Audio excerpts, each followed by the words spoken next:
പ്രിയ ദൈവമക്കളെ, ഈ നല്ല ദിവസത്തിനായി ദൈവത്തെ സ്തുതിക്കുന്നു. ഇന്ന് നാം ചിന്തിക്കുന്നത് വളരെ അർത്ഥവത്തായ ഒരു വാക്യത്തെക്കുറിച്ചാണ്. അത് ലൂക്കോസ് 5:31 രേഖപ്പെടുത്തിയിരിക്കുന്നു. അത് ആരോഗ്യമുള്ളവർക്കല്ല, രോഗികൾക്കാണ് വൈദ്യനെ ആവശ്യം.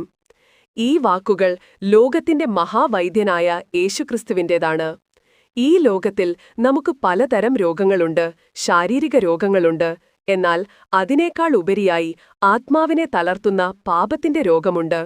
നമ്മുടെ സമൂഹം എപ്പോഴും ആരോഗ്യമുള്ളവരായി, പൂർണ്ണരായി, പാപമില്ലാത്തവരായി നടിക്കാൻ ശ്രമിക്കാറുണ്ട്. എനിക്ക് കുഴപ്പമൊന്നുമില്ല, ഞാൻ നന്നായി ജീവിക്കുന്നു എന്ന് നാം അഭിനയിക്കും. എന്നാൽ ഈ വാക്യം പറയുന്നത് വൈദ്യനെ ആവശ്യമുള്ളത് രോഗികൾക്കാണ് എന്നാണ്. യഥാർത്ഥത്തിൽ ബൈബിൾ പറയുന്നു, എല്ലാവരും പാപം ചെയ്ത് ദൈവതേജസ്സില്ലാത്തവരായി തീർന്നു. റോമർ 3:23.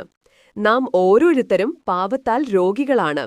യേശുക്രിസ്തു ഈ ലോകത്തേക്ക് വന്നത് പൂർണ്ണരായ, നീതിമാന്മാരായ ആളുകളെ രക്ഷിക്കാനല്ല, മറിച്ച് രോഗികളായ, ദുരിതമനുഭവിക്കുന്ന നമ്മെപ്പോലെയുള്ളവരെ സൗഖ്യമാക്കാനാണ്.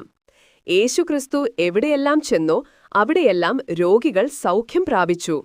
അവിടുന്ന് കുഷ്ഠരോഗികളെയും തളർവാദം ബാധിച്ചവരെയും അന്ധരെയും മാത്രമല്ല, പാപികളായ ചുങ്കക്കാരെയും സകലവിധ ജനങ്ങളെയും തന്റെ സ്നേഹം കൊണ്ട് സൗഖ്യമാക്കി. അവിടുന്ന് അസന്ദിഗ്ധമായി പ്രസ്താവിച്ചു, നീതിമാന്മാരെ അല്ല, പാപികളെയാകുന്നു ഞാൻ മാനസാന്തരത്തിനായി വിളിക്കാൻ വന്നത്. ലൂക്കോസ് 5:32. പ്രിയ സഹോദരീ സഹോദരന്മാരെ, നാം നമ്മെ തന്നെ ഒന്ന് പരിശോധിക്കുക. നാം രോഗിയാണെന്ന് തിരിച്ചറിയുന്നുണ്ടോ?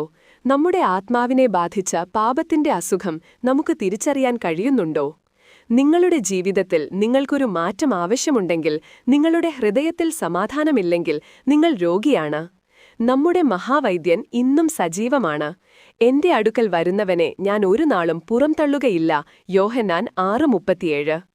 ആകയാൽ ഇന്ന് ഈ നിമിഷം നമ്മുടെ രോഗാവസ്ഥ അംഗീകരിച്ച്, നമ്മുടെ ആവശ്യങ്ങൾ അറിഞ്ഞ് സൗഖ്യം നൽകാൻ കഴിവുള്ള യേശുക്രിസ്തുവിന്റെ അടുക്കലേക്ക് നമുക്ക് ചെല്ലാം. അവൻ നമ്മെ സൗഖ്യമാക്കും.